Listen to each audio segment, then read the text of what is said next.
कहानी की शुरुआत होती है हजारों साल पहले से, जब एक वेनवू नाम के आदमी को 10 जादुई रिंग्स मिलती है। इन रिंग्स की ताकत से वेनवू की उम्र बढ़ना बंद हो जाती है और वह बहुत ताकतवर हो जाता है। और इन्हीं रिंग्स की मदद से वेनवू 10 रिंग्स नाम की एक खतरनाक आर्मी बनाता है और धीरे धीरे पूरी दुनिया में अपना डर फैला देता है। वेनवू कई सदियों तक राज करने के बाद अब उसका लड़ाइयों और सत्ता से मन भर चुका था। अब वह ऐसी रहस्यमयी चीजों की तलाश करने का फैसला लेता है जो इस दुनिया में आज तक किसी ने नहीं देखी। इसी दौरान उसे एक रहस्यमयी जगह के बारे में पता चलता है जिसका नाम था तालो। यह एक जादुई दुनिया थी जहां रहस्यमयी शक्ति या और अजीब जीव रहते थे। और यही से शुरू होती है हमारी आज की असली कहानी, शांग-ची। रहस्यमयी जगह तालो के बारे में कहा जाता था कि वह आम दुनिया का हिस्सा नहीं है। वहां तक पहुंचना लगभग नामुमकिन था क्योंकि उसका रास्ता एक जादुई जंगल से होकर जाता था। ये जंगल किसी भूल भुलैया की तरह था जो अंदर आने वालों को जिंदा वापस नहीं जाने देता था। लेकिन वेनवू इतनी आसानी से हार मानने वालों में से नहीं था। वह अपने कुछ आदमियों के साथ तालो का रास्ता खोजने निकल पड़ा। जंगल के अंदर जाते ही उन पर हमला होने लगा और उसके ज्यादातर आदमी वहीं मारे गए। लेकिन अपनी रिंग्स की ताकत से वेनवू किसी तरह उस जंगल को पार करके तालो के प्रवेश द्वार तक पहुंच जाता है। वही उसकी मुलाकात होती है यिंगली से। यिंगली तालो की रक्षक थी और उसके पास भी रहस्यमयी शक्तियां थी। जब वेनवू तालो के अंदर जाने की कोशिश करता है तब यिंगली उसे रोक देती है। इसके बाद दोनों के बीच जबरदस्त लड़ाई होती है। वेनवू अपनी रिंग्स की पूरी ताकत इस्तेमाल करता है लेकिन फिर भी वह यिंगली को हरा नहीं पाता क्योंकि तालो के लोगों की शक्ति या किसी आम इंसान से कहीं ज्यादा थी। लेकिन लड़ते लड़ते दोनों एक दूसरे को पसंद करने लगते हैं। धीरे धीरे उनका रिश्ता प्यार में बदल जाता है। इसके बाद वेनवू बार बार तालो आने लगा और धीरे धीरे दोनों एक दूसरे के करीब आ गए। फिर कुछ समय बाद उन्होंने शादी करने का फैसला कर लिया। हालांकि तालो के लोग इस रिश्ते के खिलाफ थे। वेनवू की खतरनाक पहचान की वजह से कोई भी उसे तालो में स्वीकार नहीं करना चाहता था। इसलिए यिंगली तालो छोड़कर वेनवू के साथ उसके देश चली जाती है और दोनों शादी कर लेते हैं। अब हमें पता चलता है कि तालो छोड़ने के बाद यिंगली की जादुई शक्ति या भी खत्म हो जाती है। वहीं दूसरी तरफ यिंगली के प्यार की वजह से वेनवू भी बदलने लगता है। वह अपने सारे गलत काम छोड़ देता है और यहाँ तक कि अपनी रिंग्स भी उतार कर रख देता है। इसके बाद साल 2000 में उनके बेटे का जन्म होता है जिसका नाम रखा जाता है शांग-ची। और उसके कुछ साल बाद उनके एक बेटी का भी जन्म होता है जिसका नाम रखा जाता है शियालिंग। अब वेनवू पूरी तरह बदल चुका था। वह अपने परिवार के साथ एक शांत जिंदगी जी रहा था। लेकिन वेनवू के पुराने दुश्मनों को लगा कि शायद वेनवू अपनी शक्तियां खो चुका है और यही सही मौका है बदला लेने का। फिर साल 2007 में जब शांग-ची सिर्फ 7 साल का था और शियालिंग 3 साल की थी, उसी दौरान वेनवू के कुछ दुश्मन उसके घर पहुंच जाते हैं। लेकिन उस दिन वेनवू घर पर नहीं था। घर पर सिर्फ यिंगली और उसके दोनों बच्चे मौजूद थे। वे लोग वहां वेनवू को मारने आए थे। लेकिन जब उन्हें पता चला कि वह घर पर नहीं है तो उन्होंने उसकी फैमिली को निशाना बनाने का फैसला कर लिया। यिंगली उन्हें रोकने की कोशिश करती है। वह चाहती थी कि कम से कम उसके बच्चों को कुछ ना हो, लेकिन वे लोग उसे मारने पर उतर आते हैं। इसके बाद यिंगली अकेले ही उन सबसे लड़ने लगती है। वह एक बेहतरीन फाइटर थी लेकिन अब उसके पास पहले जैसी जादुई शक्तियां नहीं थी और सामने बहुत सारे दुश्मन थे। इसी वजह से वह ज्यादा देर तक उनका सामना नहीं कर पाती और आखिरकार मारी जाती है। कुछ देर बाद जब वेनवू घर वापस लौटता है तब तक हमलावर जा चुके होते हैं। वहां अपनी पत्नी की लाश देखकर वह पूरी तरह टूट जाता है। उसी पल उसका इंसानियत से भरोसा उठ जाता है। इसके बाद वेनवू फिर से अपनी रिंग्स पहन लेता है और बदला लेने निकल पड़ता है। वह अपने दुश्मनों के अड्डे पर पहुंचता है और इस बार वह छोटे शांग-ची को भी अपने साथ ले जाता है ताकि वह अपनी मां के कातिलों को पहचान सके। फिर वेनवू अपनी रिंग्स की ताकत से वहां मौजूद लगभग सभी लोगों को मार देता है। लेकिन उस गैंग का असली लीडर वहां नहीं होता, यानी उसका बदला अब भी पूरा नहीं हुआ था। इसीलिए वेनवू फैसला करता है कि अब उस आखिरी आदमी को उसका बेटा मारेगा। यही से वह दोबारा 10 रिंग्स ऑर्गेनाइजेशन शुरू कर देता है और शांग-ची को बचपन से ही एक खतरनाक हत्यारा बनने की ट्रेनिंग देने लगता है। दूसरी तरफ उसकी बहन शियालिंग भी फाइटिंग सीखना चाहती थी लेकिन वहां लड़कियों को ट्रेनिंग लेने की इजाजत नहीं थी। इसलिए वह छिपकर दूर से सबको देखती और खुद ही प्रैक्टिस करने लगती है। उधर अपनी जान बचाने के लिए उस गैंग का लीडर लगातार छिपता फिर रहा था। फिर साल 2014 में शांग-ची 14 साल का हो जाता है और अब उसकी ट्रेनिंग पूरी हो चुकी थी। अब शांग-ची एक बेहद खतरनाक फाइटर बन चुका था। इसी दौरान वेनवू को आखिरकार उस आदमी का पता चल जाता है जिसने यिंगली की मौत में हिस्सा लिया था। इसलिए वह शांग-ची को उसे मारने भेज देता है। शांग-ची अमेरिका पहुंचता है और अपने पिता का दिया हुआ मिशन पूरा कर देता है। लेकिन उस आदमी को मारने के बाद उसे एहसास होता है कि बदले की आग में वह अपनी माँ की सीख और संस्कार भूल चुका है। उसे अपने की पर बहुत पछतावा होता है, इसलिए वह फैसला करता है कि अब वह कभी अपने पिता के पास वापस नहीं जाएगा। इसके बाद शांग-ची सैन फ्रांसिस्को चला जाता है, अपना नाम बदल लेता है और एक आम इंसान की तरह नई जिंदगी शुरू कर देता है। दूसरी तरफ शियालिंग लगातार अपने भाई का इंतजार करती रहती है, लेकिन जब कई साल गुजर जाते हैं और शांग-ची वापस नहीं आता, तब उसे समझ आ जाता है कि अब उसे अकेले ही जीना होगा। इसीलिए वह भी घर छोड़ देती है और चीन के मकाऊ शहर पहुंचकर अपना खुद का फाइट क्लब शुरू कर देती है। उधर वेनवू को अपने दोनों बच्चों की पूरी खबर थी। वह चाहता तो उन्हें जबरदस्ती वापस ला सकता था, लेकिन वह उन्हें अपनी मर्जी से जीने का मौका देता है। फिर एक दिन वेनवू के साथ कुछ अजीब होने लगता है। उसे अपनी मरी हुई पत्नी यिंगली की आवाज सुनाई देने लगती है। वह आवाज वेनवू से कहती है कि वह अभी भी जिंदा है और तालो के लोगों ने उसे कैद करके रखा हुआ है। वह आवाज लगातार वेनवू से मदद मांग रही थी। ये सब सुनकर वेनवू को यकीन हो जाता है कि तालो के लोगों ने यिंगली को सजा देकर कैद कर रखा है, क्योंकि उसने उनके खिलाफ जाकर उससे शादी की थी। इसीलिए वेनवू फैसला करता है कि वह तालो जाकर अपनी पत्नी को वापस लेकर आएगा। लेकिन तालो तक पहुंचना आसान नहीं था। वहां जाने के लिए उस जादुई जंगल को पार करना पड़ता था जो किसी को भी अंदर नहीं जाने देता था। तभी वेनवू को उन 2 लॉकेट्स की याद आती है जो यिंगली अपने बच्चों के लिए छोड़ गई थी। ये साधारण लॉकेट नहीं थे, बल्कि जादुई चाबियां थीं। इन्हें एक खास ड्रैगन मूर्ति पर लगाने से तालो का रास्ता खुल जाता था। लेकिन समस्या यह थी कि दोनों लॉकेट अब उसके बच्चों के पास थे और उसके बच्चे कई साल पहले घर छोड़ चुके थे। वेनवू सिर्फ लॉकेट्स हासिल नहीं करना चाहता था, वह अपने बच्चों को भी वापस घर लाना चाहता था, ताकि यिंगली के लौटने पर उसका परिवार फिर से एक हो सके। इसीलिए वह शांग-ची को शियालिंग के नाम से एक पोस्ट कार्ड भेजता है। पोस्ट कार्ड देखकर ऐसा लगता था जैसे शियालिंग उसे मकाऊ बुला रही हो। दूसरी तरफ शांग-ची इस पूरी बात से बिल्कुल अनजान था। घर छोड़े उसे लगभग 10 साल हो चुके थे और अब वह सैन फ्रांसिस्को में एक साधारण जिंदगी जी रहा था। तभी उसे अचानक शियालिंग के नाम से वह पोस्ट कार्ड मिलता है, लेकिन शांग-ची उस पोस्ट कार्ड को ज्यादा गंभीरता से नहीं लेता और उसे इग्नोर कर देता है। कुछ दिन गुजर जाते हैं और वेनवू का पहला प्लान फेल हो जाता है। इसीलिए अब वह अपने आदमियों को सैन फ्रांसिस्को भेजता है ताकि वे शांग-ची से लॉकेट छीन सकें। एक दिन जब शांग-ची अपनी दोस्त केटी के साथ बस में सफर कर रहा होता है, तभी अचानक 10 रिंग्स के लोग उस पर हमला कर देते हैं। इसके बाद बस के अंदर जबरदस्त लड़ाई शुरू हो जाती है। शांग-ची अकेले ही उन लोगों का सामना करता है और लगभग सबको हरा देता है, लेकिन आखिर में वे लोग उसका लॉकेट छीनने में कामयाब हो जाते हैं। लड़ाई के दौरान उन आदमियों में से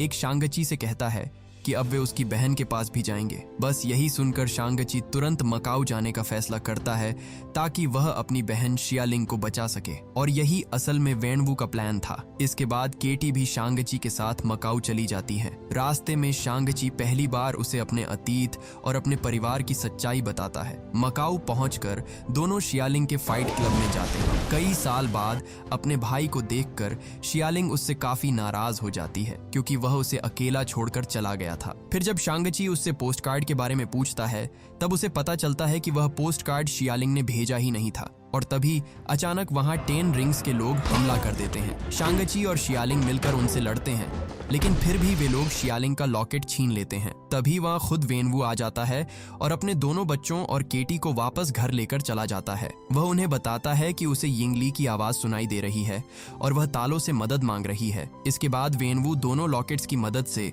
तालो का रास्ता दिखाने वाला नक्शा बनाता है। वह बताता है कि तालो का रास्ता साल में सिर्फ एक बार एक खास दिन खुलता है, और वह दिन अब सिर्फ 3 दिन दूर था। इसीलिए वेनवू फैसला करता है कि वह अपनी पूरी आर्मी के साथ तालो जाएगा, और अगर वहां किसी ने उसे रोकने की कोशिश की तो वह सबको मार देगा। लेकिन शांग-ची को यकीन नहीं था कि उसकी माँ सच में जिंदा है। उसे लग रहा था कि कोई उसके पिता को धोखा दे रहा है, इसलिए वह वेनवू को तालो पर हमला करने से रोकने की कोशिश करता है। शांग-ची की बात सुनकर वेनवू बहुत गुस्सा हो जाता है, इसलिए वह शांग-ची, शियालिंग और केटी को एक तहखाने में बंद कर देता है। वहीं उनकी मुलाकात ट्रेवर से होती है। ट्रेवर वही आदमी था जिसने कुछ साल पहले 10 रिंग्स के नकली लीडर बनने की एक्टिंग की थी। यह बात वेनवू को बिल्कुल पसंद नहीं आई थी, इसीलिए उसके लोगों ने ट्रेवर को पकड़कर चीन ला दिया था। हालांकि जब ट्रेवर को मारने की तैयारी हो रही थी, तब उसने अपनी मजेदार एक्टिंग और हरकतों से सबका दिल जीत लिया। इसी वजह से वेनवू ने उसकी जान बख्श दी